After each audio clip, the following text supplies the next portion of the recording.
Hi, I'm Gunnery Sergeant Arlie Ermey. On November 11th, all over this nation, people celebrate Veterans Day with parades, barbecues, maybe even a sale down at the mall. Americans have been observing November 11th for nearly a century now, so long that some of us have actually lost sight of exactly who a veteran is and why we honor them. A veteran is a person who serves in the United States Army, or Navy, or Marines, Air Force, Coast Guard. Everybody having fun? We play at our shows for veterans. They're serving for our beliefs and our rights, and that's amazing stuff. To me, a veteran is someone who has served our country as a patriot and as a privilege, not just a job. It's a person with character. A veteran is anyone who served their country. It doesn't have to be during time of a war. It's those people who have given a portion of their life in service to our country so that we can have the freedoms we have. Freedom lets you decide who you are. Without freedom, you're not much of an individual. It is precisely because our nation stands for freedom that in America, all dreams are possible. Freedom isn't free. Someone's got to pay the price. Someone's got to protect the freedoms that we have. Throughout American history, whenever this nation has been threatened, brave servicemen and women have always been willing to step forward. Most recruits begin their active duty while they are young, many still in their teens. In World War I, also known as the Great War, fought in Europe at the beginning of the 20th century, America and her allies defeated the forces of the German Empire. On the morning of November 11, 1918, armistice was declared, fighting stopped, and the guns fell silent. On the 11th hour of the 11th day of the 11th month, World War I came to an end. The following year, President Woodrow Wilson declared November 11th Armistice Day, a day to honor the veterans of the Great War who had sacrificed themselves in defense of their country. A special tomb for an unknown veteran of World War I was dedicated 2 years later at Arlington National Cemetery in Virginia. The unknown veteran was buried as a symbol of all the soldiers who had sacrificed their lives so that others could live. Eventually, 27 different states made November the 11th a legal holiday, but it wasn't until 1938 that the United States Congress finally made Armistice Day a national holiday. But then the following year, in 1939, Germany invaded Poland to ignite another war. This time, the fighting was not confined to Europe. It spread across the entire globe. World War II made the First World War look small by comparison. When after 6.5 years the fighting was over and all the dead were counted and buried, Americans realized that Armistice Day needed to be expanded to honor the veterans of all wars, and not just those who died. There already was a holiday for that, Memorial Day. Veterans Day would be a day set aside for honoring all the men and women who had served their country in the armed services, living or dead, whether in combat or in a supporting role.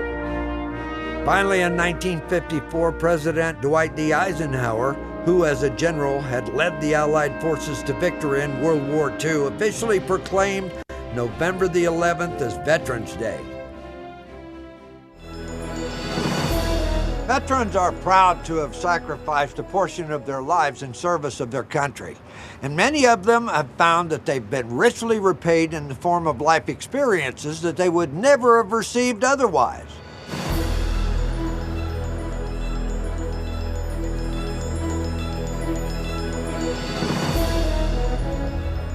Everybody thinks that when you serve in the military, all you do is carry a gun and run through the bushes with your M16. It's a lot more than that. When they test you, they decide after that testing what you're going to be good at. In my case, they decided I'd be good at computers. I was a sonar technician in the service, which meant that I looked for submarines. I hunted submarines and was in charge of what's called underwater fire control, which is torpedoes. I was sent to Fort Campbell, Kentucky at 17 years old. I was jumping out of airplanes. When I first left after graduation, I was a bugler, and I spent 2 years aboard the USS Tennessee, the battleship Tennessee. I decided to get into the Army because I wanted to fly. So I decided that after I checked out how much flying lessons cost, that if I could get Uncle Sam to pay the bill to teach me to fly, that would be the way to do it. I was sent to Lakehurst to be a parachute rigger, and I didn't even know what a parachute was. I'd never heard the word before.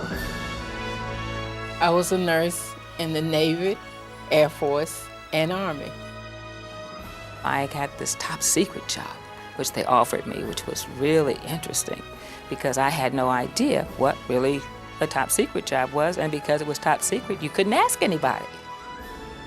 Serving my country just made me so proud. It made my parents proud. It just gave me like a whole new look at myself, my life, everything. It was hard and tough, and it just made me stronger in the end.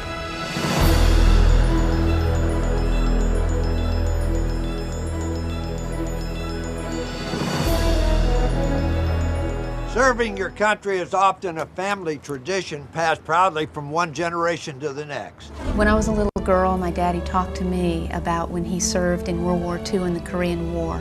He didn't say a whole lot about the horrors of it. He had scrapbooks that I looked at, but the stories that he told me filled me with pride. I come from a long line of veterans, starting with my mother's uncles, and my mother, my father, my uncle was in the Vietnam War. My mother was always trying to remind me that there were opportunities through the military for travel, for education. I came away with feeling a sense of honor, a sense of patriotism.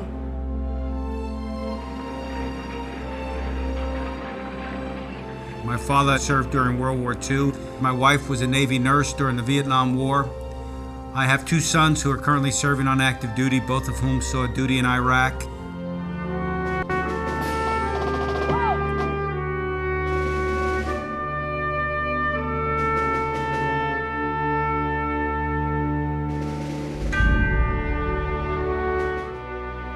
Each year at the 11th hour of the 11th day of the 11th month, we honor and show our appreciation for the millions of brave and selfless Americans, living and dead, who have stood for this country in war and peace. Our veterans. November 11th is just one day, but that one day we should say thank you for a mile away life. Thank you for America. It is probably one of the things that I'm most proud of in my entire life, having the courage to go over there and fight for my country. I was one of the people that raised my hand and took the oath and said that if people have to go and people have to die, that I'll be one that's willing to do it. Veterans Day is just not a day off. It's not a holiday from school. It's remembering those who led the way to protect our country so that we have our rights and our freedoms. I didn't realize what I was fighting for at that age. I was too young. But now that I'm home, see what this country is made of, now I know. It's worth it. I'll do it again.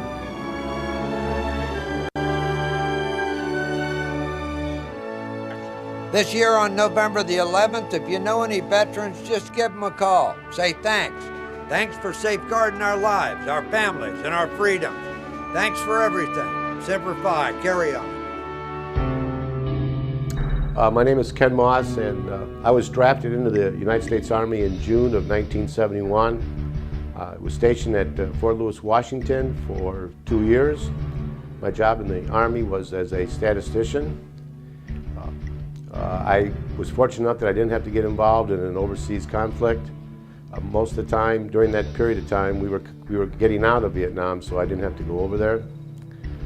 What Veterans Day means to me, back then, the Vietnam War was a very unpopular war, and the veterans who came out of the service were not looked upon with a lot of respect and honor that they should have been. Now, with the soldiers getting out of Iraq and Afghanistan and other conflicts, they are being honored and respected by the citizens of this country, which I think is terrific. And I think all veterans from whatever war, World War II, Korea, Vietnam, should be honored and respected by the citizens for perhaps making the ultimate sacrifice, for doing the things that other people did not want to do or could do.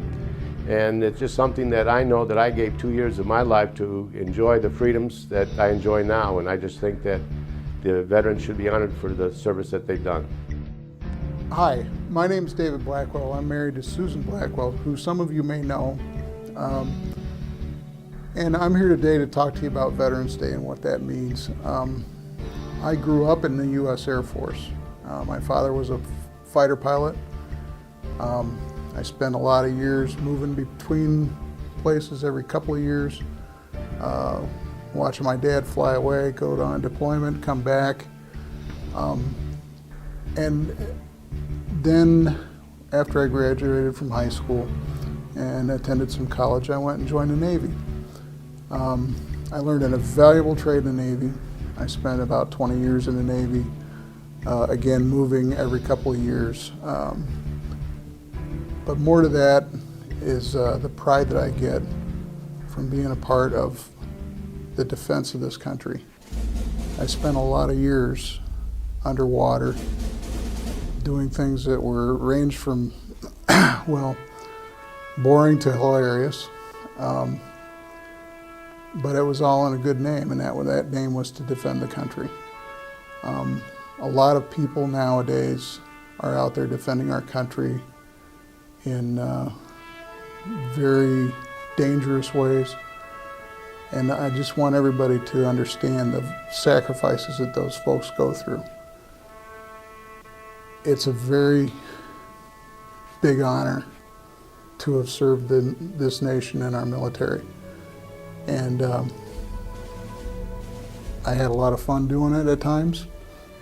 There were times where it wasn't quite so much fun. But overall, I think I came out of it with some very valuable skills and a very different outlook on life than a lot of other people have. The sacrifices that people who have served in the military have given to this country are innumerable. The time away, the places you go, the things you see, the things you do, all kind of blend in together to give you a well-rounded view of the world and a view of what we do. It's a privilege to live in this country. And the reason we can all live in this country freely the way we do is because there's people out there willing to put their lives at risk, and in some cases to give their lives to defend the country. So it's with great pride that I'd like you all to join me in saying the Pledge of Allegiance. I pledge allegiance to the flag of the United States of America and to the republic for which it stands, one nation, under God, indivisible, with liberty and justice for all.